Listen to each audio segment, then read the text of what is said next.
A nossa conversa de hoje, nosso papo cabeça, vai ser com Fernanda Gucci. Quem é Fernanda Gucci? Fernanda Gucci é mãe, cabeleireira, filha de Deus em primeiro lugar, né? E uma pessoa que está renascendo. Está renascendo? É. Por que renascendo? Jonas, eu me considero renascendo, que nem meus cabelinhos aqui estão renascendo. Eu falo que esse ano eu tive um reset na minha vida, né? Tá. Eu tive um diagnóstico de câncer de mama com 35 anos, fiz 36 agora. E eu podia enxergar de duas formas, né? Ou como um choque, um bloqueio, assim, um medo, enfrentar de duas formas, né? Com muito medo do diagnóstico, porque não só no meu ponto de vista, mas da sociedade, é o pior diagnóstico que um ser humano pode ter, câncer, né? E um dos piores, né? Ou com coragem, que é o que Deus deixou pra gente, né? Ser forte e corajoso. Então, eu escolhi não me segurar no medo e me agarrar nessa coragem que Deus deixou escrito pra gente. Então, através desse caminho que eu estou traçando desde junho desse ano, que foi quando eu iniciei as quimioterapias, eu me considero assim que estou renascendo, porque eu estou aprendendo tudo de novo. E eu quero aprender tudo de novo. É assim, a pessoa que eu fui até o dia do diagnóstico, não vou esquecer dela, e ela me serviu para chegar até aqui. Mas só que muitas coisas daquela Fernanda eu não quero mais. Eu quero a nova, que está renascendo, porque Deus tem me ensinado a ser um ser humano diferente, sabe? Então, assim, estou renascendo na saúde, porque eu já me considero curada. Estou renascendo nos meus sentimentos, na minha família, no meu trabalho, com a sociedade. Outro pensamento, outra forma de encarar a vida, outra forma de enxergar problema gigante na minha vida. Hoje eu sei que é só agachar lá no riacho, que eu consigo 5 pedras e a coragem que Deus vai me dar para enfrentar qualquer Golias que vier. Então, assim, antes eu não era assim. Se você conversasse comigo quando estava tudo bem, não era assim. Era uma pessoa triste, cheia de medos, muitas vezes negativa, assim, não via o que eu tinha, só via o que eu não tinha, né? E hoje, parecendo assim para as pessoas que eu perdi e tal, não, eu ganhei. Então, hoje eu me considero corajosa, coisa que eu nunca me considerei antes. Então eu renasci, por isso que eu digo para as pessoas assim, meu marido até brinca que quem não te conheceu vai conhecer assim a nova versão. Agora quem já te conhecia vai ter que te conhecer de novo, ele fala para mim. A nova Fernanda. A nova Fernanda. Graças a Deus. Como você descobriu o câncer? No autoexame das mamas, eu já tinha o hábito de toda noite, quando eu ia tomar banho, com o sabonete ali na mão, já fazer o autoexame. E aí, sempre, graças a Deus, tudo bem. Uma bela noite, fui tomar banho, fiz o autoexame e senti. Era como se fosse uma bolinha de gude daquela menor, bem pequenininha, abaixo do mamilo, bem abaixo aqui. E aí eu fiquei bem assustada, porque a minha mãe faleceu de câncer de mama ano passado, em março do ano passado. Tá. Então, estava tudo muito recente na família, essa questão do câncer e tal. E aí, na hora que eu senti o nódulo, Jonas, foi como se eu ouvisse, assim, eu tivesse a sensação, e hoje eu sei, foi Deus me falando.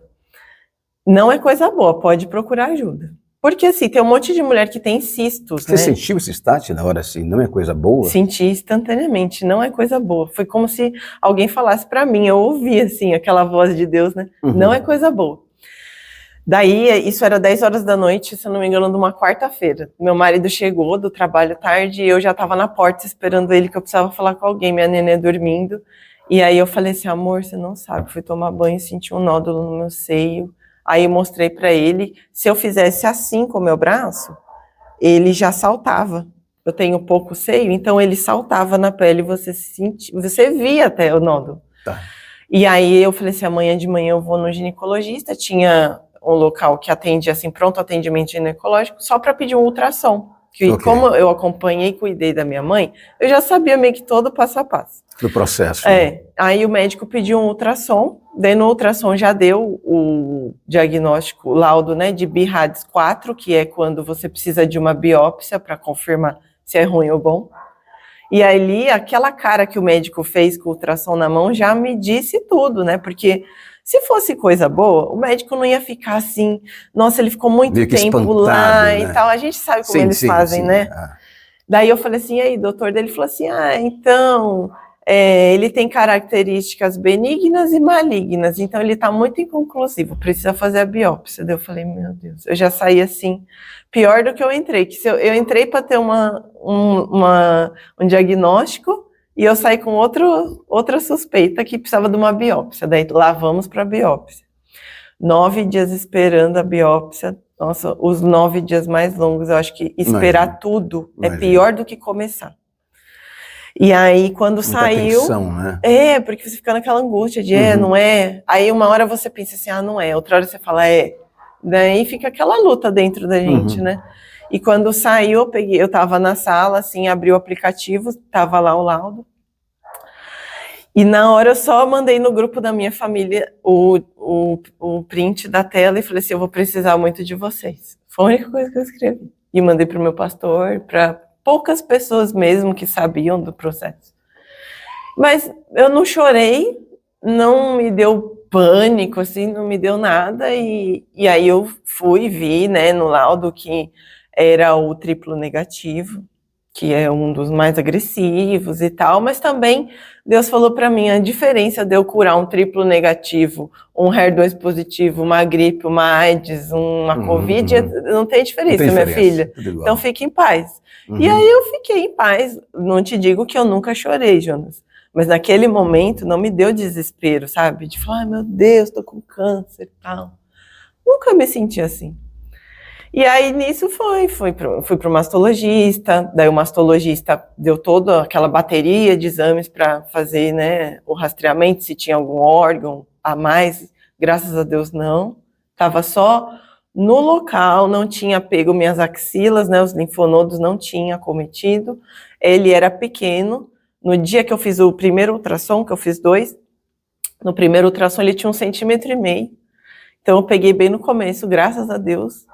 E no segundo ultrassom ele tinha crescido um pouquinho, mas é porque a característica desse nódulo crescer rápido, desse tumor crescer rápido. Mas aí ele já me orientou que seria feito primeiro as quimioterapias, porque como ele é muito agressivo, ele cresce rápido.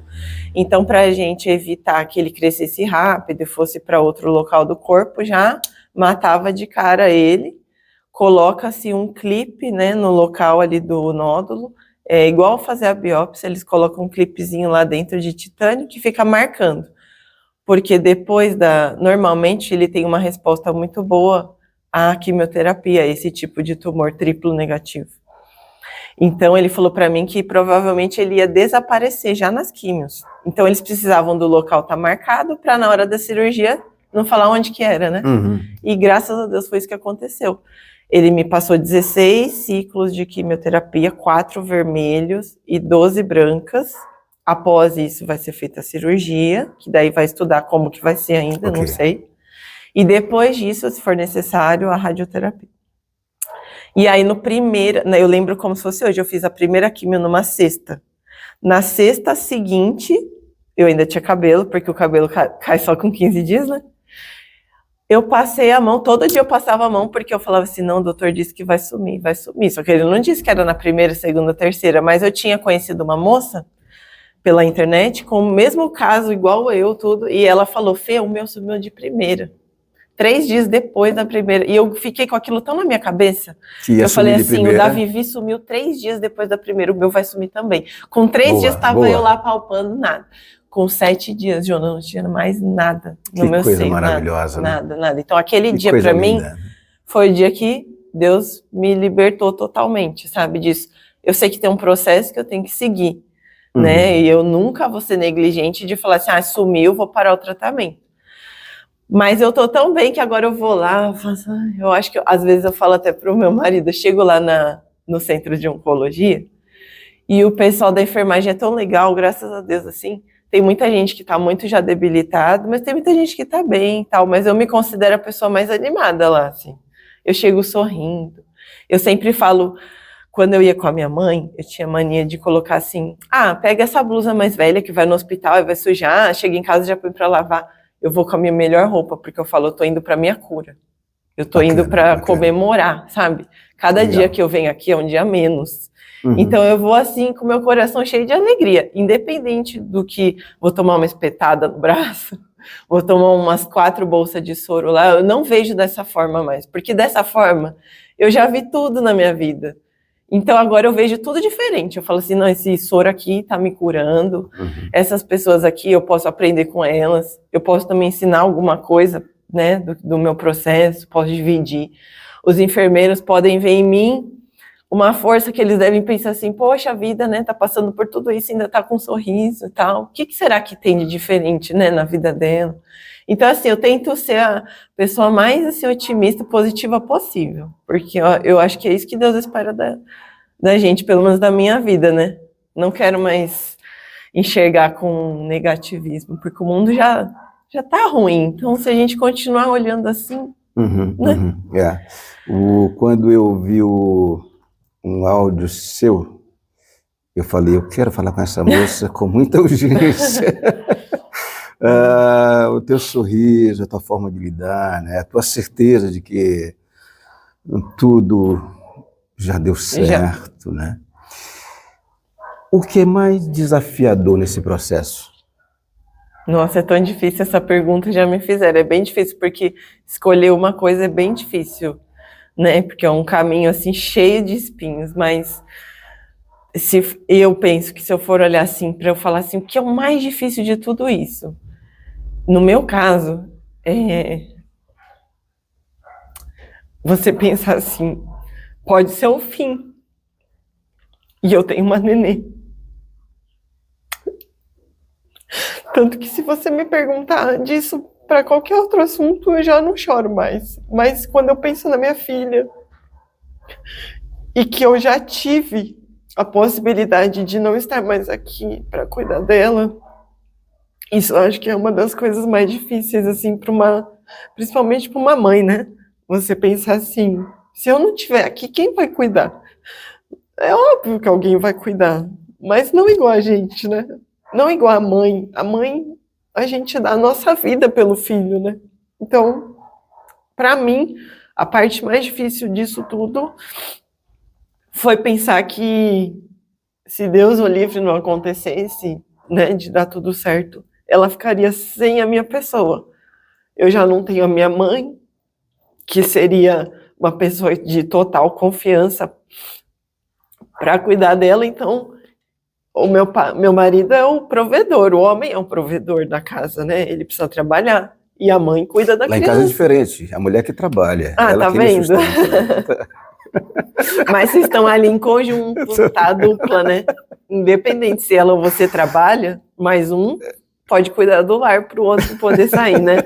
Nesse sentido que eu pensava. Então, mas Deus é muito misericordioso. Eu pedi muito para Ele que me desse a graça de ter saúde para ensinar ela, né, o caminho, a vida, cuidar dela, até ela ser adulta. Quero também ver meus netos, se Deus tiver isso para mim, né? Eu não tenho a menor dúvida disso. A Fernanda vai estar com esse sorrisão aí, cuidando dos netos. Então essa foi a parte mais difícil. Mais difícil, mais desafiador, mais né? desafiador. Sabe, tem um texto bíblico que eu acho muito bacana, que Deus não nos dá prova, né, além daquilo que a gente possa suportar. Ele cuida da gente o tempo todo. Concordo. Né? A gente, às vezes, não tem noção do quanto ele cuida da gente, né? Muito.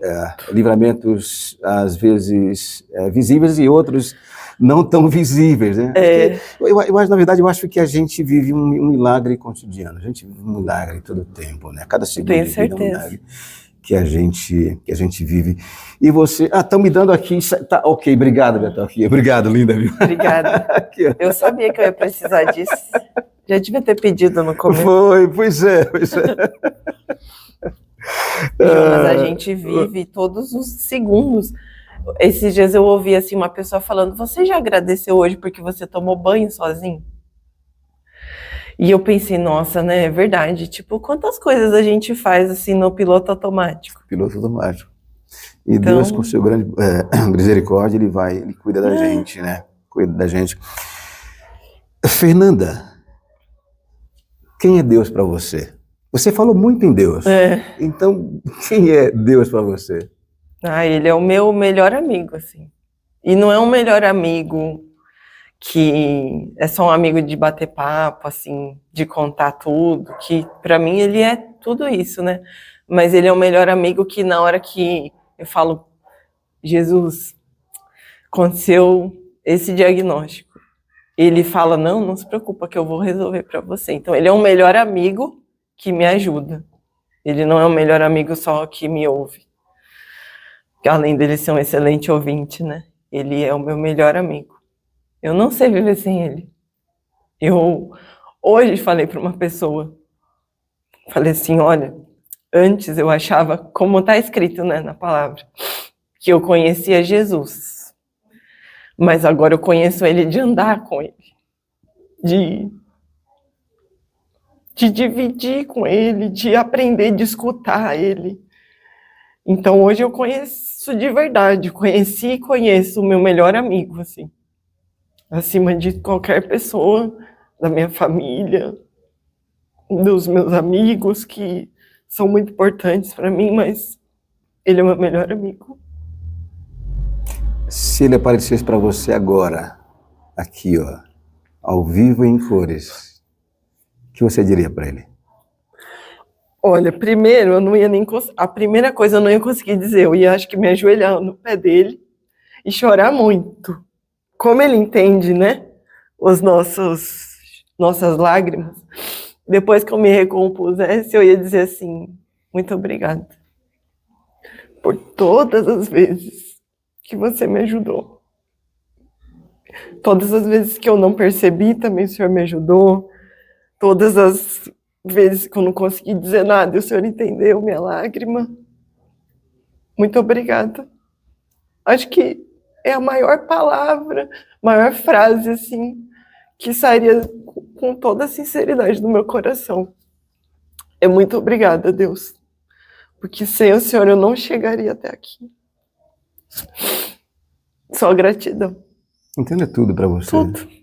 Ele é nosso tudo. Meu tudo, né? Posso falar por mim, ele é o meu tudo. É meu também. Também é meu tudo. É nosso ele é tudo. Maravilhoso. É nosso tudo, né? Razão da gente respirar, a razão acordar, da vida, né? Viver. A razão da vida. Deus é tremendo. Alguma mensagem para essa mulherada? Sim, com certeza, né? Primeiro que se ele deixou a medicina é para a gente sermos prudentes, né? Então, se você está em casa tem muita mulher, né, que sente nódulo, que fala assim, eu sinto há muito tempo o nódulo aqui, sabe? Tá, mas não é nada. Se está com alguma suspeita, procure, né, um posto de saúde ou procure o médico, se tiver um convênio. Se não tiver, esse mês de outubro tem tantas ações tão rápidas de conseguir uma mamografia, um ultrassom. Procure um médico, sabe? Porque não é o que as pessoas dizem que é um câncer, não é uma sentença. Não é um fim. Não é um fim, sabe? Não é. Tem solução, sim. O meu médico foi muito claro comigo, assim, ele é um senhor, Dr. Isaac, ele tem mais de 70 anos e no consultório, no mesmo local, ele já está há 45 anos. Então, ele tem muita experiência. Ele olhou bem... Eu estava na hora que ele me confirmou a doença, eu comecei a chorar, assim, a lágrima escorria sem eu nem querer, né? Ele pegou na minha mão, assim, aí ele falou assim, Fernandinha, baixou o óculos, assim, é o seguinte, o seu plano de tratamento está todo aqui. Não é para você ouvir a sua amiga da esquerda nem a da direita. Não é para ouvir Google, não é para se comparar. É para você focar no tratamento. Isso aqui, ele bateu assim, depende mais de você do que do remédio. Então, o que eu entendi naquela hora? Dependia de mim, dependia da minha visão, né? Então, se eu olhasse para a cura, eu ia chegar na cura. Se eu olhasse para a sentença de morte, né? Eu ia chegar no fim também. Então, eu falei, não, eu vou me curar, sim. Deus me prometeu que ele já levou lá na cruz todas as minhas dores e as minhas enfermidades, sim. Né? Que pelas pisaduras dele eu fui sarado. E tantas outras promessas. Então eu tomo posse disso, vou fazer o que o doutor falou. E eu já tô vendo o final desse caminho. Eu falei pro doutor, então tá bom, se só depende de mim, o meu compromisso está firmado aqui. Então, se as mulheres estão passando por isso, não se comparem. Não se comparar. Ah, mas a fulana era triplo negativo também, no mesmo lugar, e tal, aconteceu isso com ela. Sinto muito, né? Que Deus ajude ela, que eu desejo saúde para todos os casos que me contam de câncer. Mas no momento, eu estou focada em mim. Então, eu sou uma outra vida, eu sou uma outra mente, eu tenho outras células. Comigo não vai ser assim. E não é porque eu sou melhor que ninguém. Mas a gente não deve se comparar, né? Eu não sei o meu dia de amanhã, eu não sei o dia de amanhã do outro. Então, não se compare, procure a ajuda do médico e não tenha medo. Porque, Jonas, se naquela noite eu tivesse tocado o nódulo e pensado, ai meu Deus, que acabou medo. A vida. Ai, deve ser câncer, nem vou no médico pra... O que ia adiantar? Eu só ia postergar e talvez quando eu fosse descobrir, já não desse mais pra fazer nada. E Deus naquele dia me deu a oportunidade de me tratar. Então, o que adianta ter medo, né? Medo paralisa a gente. Então, não tenha medo do diagnóstico, não tenha medo de ir lá fazer um exame e talvez bater de frente com uma notícia ruim. Às vezes, as notícias ruins que a gente se dá de frente na vida são para mudar a nossa rota, assim, para decolar, sabe? Então, ter esperança, né? Acima de tudo, confiança e fazer a nossa parte, fazer o autoexame, fazer os exames. A nossa parte Deus não desce e faz, né? Então façam os autoexames, façam os ultrassons, mamografia, o que o médico orientar, obedeça, seja prudente à medicina e temente a Deus, né? Confiante nele e segue em frente, porque o que tiver que acontecer na nossa vida não está no nosso controle. Sempre no controle de Deus. Ele tem sempre o melhor pra gente, né? Com certeza. Sempre o melhor. Esse médico seu, ele tem uma inteligência, uma capacidade. Quando você falou assim, olha, não olhe pro Google, viu? Google. Não olhe, porque acho que a primeira... Foi a primeira coisa que eu fiz.